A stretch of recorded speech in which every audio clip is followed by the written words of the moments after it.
What's good, everybody? It's your boy Ja Hoops, and I am back with another upload, man. Feels so good to be back. In this video, I want to talk about the Clippers situation, man. I'm not gonna lie, these last like 4 or 5 seasons, I have been a little bit of a fan of the LA Clippers. I like the way the roster was looking. I liked the idea of Kawhi Leonard, Paul George. They added James Harden on top of that, try to make that work. It didn't work out. You know what I'm saying? The Clippers has been trying ever since they acquired Paul George and Kawhi Leonard together. They have been trying desperately to win a championship every season. Some seasons they lost in the second round, some seasons they lost in the first, but they have not got where they wanted to. And Kawhi Leonard just had an interview. You know what I'm saying? We all know that Kawhi usually don't have a lot to say in his interviews, but I feel like when I watched the interview, I took so much from that interview. The first one I took is that we all know that Kawhi Leonard has been he has been rehabbing that torn meniscus, and he just saying that he's going day by day. He's still not 100% with that knee. He isn't 100% clear on this if he going to play opening night. So just think about the Clippers without Kawhi Leonard for the start of the season. That can really start some problems.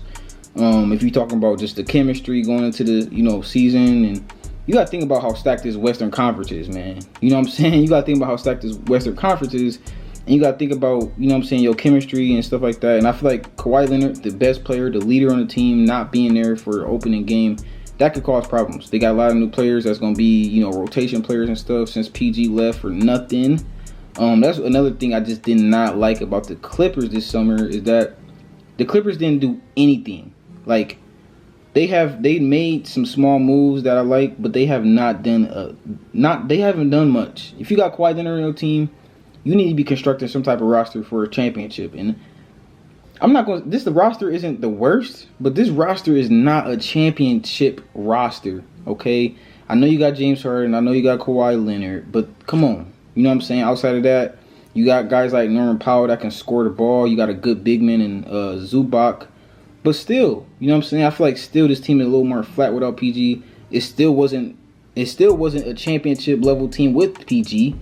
And they let him walk for nothing. You know what I'm saying? I feel like they just didn't handle the Paul George situation good at all. You know what I'm saying? From offering him a bad contract to not trading him and signing him for nothing, or trying to get something back for PG, trying to get some value back, or maybe just trying to sign some bigger free agents.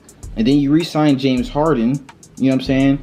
I just don't get it. It's kind of like you pick James Harden over PG, and it's like, it don't make a lot of sense to me. I feel like you keep PG. If anything, you try to give James Harden a smaller contract. I feel like his contract is perfect for him. I think James Harden got a 2-year, $70 million contract like that, or something like that. PG was supposed to get something similar to James Harden, but PG didn't like that. We all know PG is an all-star player. He's going to be an all-star every year, and we all know what he can do on both sides of the ball. And with PG healthy, man, he looks amazing. And having PG as your second or third option on Philly, you know what I'm saying, behind Tyrese Maxey and Joel Embiid, that looks nice over there.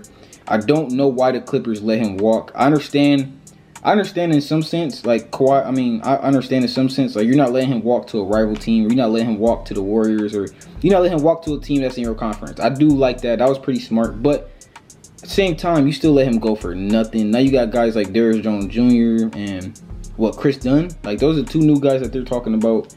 The 2 new additions is Chris Dunn and Darius Jones Jr. I'm not trying to talk down on these guys. Darius Jones Jr. was a very good role player for the Dallas Mavericks in the finals and the playoffs and stuff like that.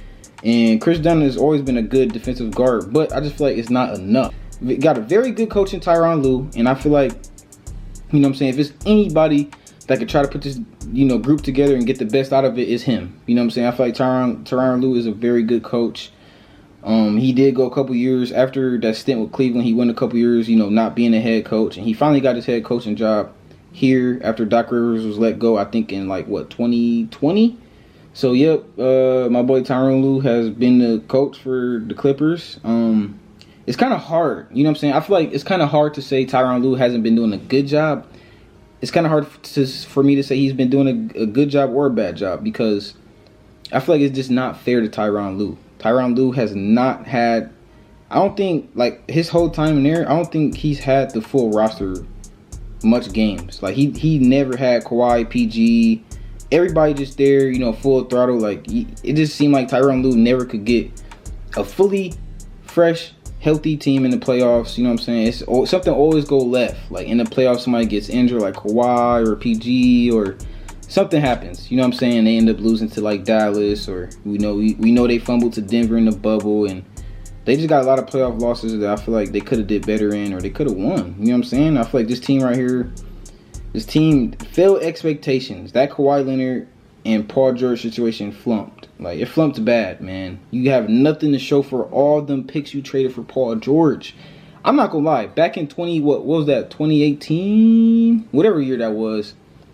Like 2018, 2019. When I first seen that move from Paul George and Kawhi Leonard to the Clippers, I instantly thought championship, because you got two wings that can play defense and score the ball, and Kawhi Leonard was coming off his finals run, which he could have stayed with Toronto and maybe even went back to back. You know what I'm saying? His first year in Toronto, he got a championship. You left Toronto for your hometown with Paul George, and you have nothing to show for it. And SGA and OKC Thunder, the guy you traded for Paul George, is actually having more success than you. So I just don't. It's mind-blowing when you see things like that go, like the way, obviously in the time being, you don't know it's gonna go like that. You put all the you want to go for a championship, right? You want to go all in. You see Kawhi Leonard win the finals MVP, win the finals, and then you see PG.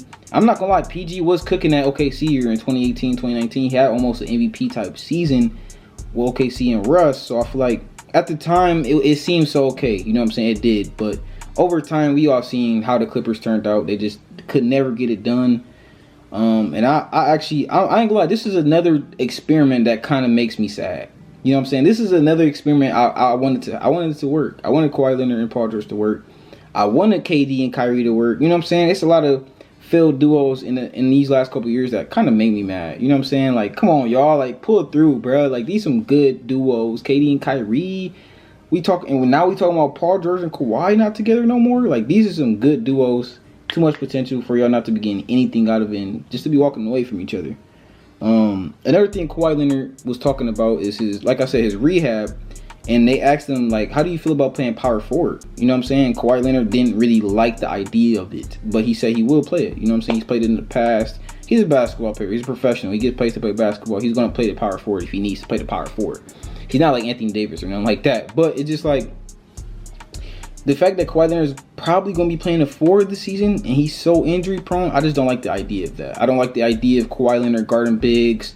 Imagine Kawhi Leonard guarding a guy like AD, Julius Randle, Karl-Anthony Towns throughout the whole season, coming off a torn meniscus. You just don't want that, okay? You just don't want that from your best player every night. That's just not the smartest decision. I think these next couple seasons, we're going to see Kawhi Leonard's defense kind of regress.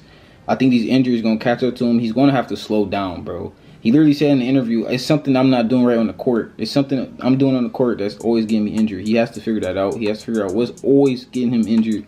I feel like, honestly, if Kawhi Leonard isn't injured, he's one of the top guys in the league, bro.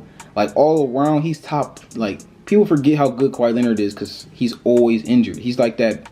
He's just like that guy that's never at school. You know what I'm saying? I know you know what I'm talking about. It's always somebody at school that's just never there. That's him. You know what I'm saying? He like that top-notch student, but he's never at school. You know what I'm saying? So I feel like if Kawhi Leonard shows up to work, this team can be something. And then the last thing I want to bring up is in the interview Kawhi Leonard had, they asked him about, did anything stand out to you this week in training camp? You know what I'm saying?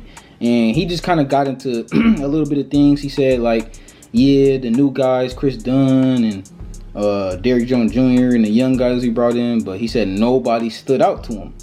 And I feel like that was kind of unneeded to say. We all know that Kawhi Leonard is real, like, how do you say it? He's real faint. Like, he don't say too much, right? He don't say too much in interviews. But I feel like that was strong. You saying nobody stood out to you and you just got two rotation players is kind of like, damn, like, that's kind of like chemistry going down, right? Like, your teammates probably like, sheesh, like, Kawhi said that? Like, damn, like. So the fact that Kawhi Leonard saying nobody stood out to him, he's injured and banged up. I just don't. This situation for the Clippers is just not looking good to start off. You might not have Kawhi Leonard in your opening game, so I hope the Clippers figure something out. You know what I'm saying? I just honestly don't think they're gonna have a lot of success this season. You guys let me know down below in the comments if you think the Clippers gonna have any success. They obviously will probably make the playoffs, but they're not gonna have success, man. They not. You know what I'm saying? I hope to see Kawhi stay healthy all season. That's all I want from Kawhi this season. Kawhi, maybe like 70 games. If we can get 65 games, Let's do 65. We can get 65 games out of Kawhi, 25 efficient. I'm cool with that. But Clippers winning, throw that out the window, man.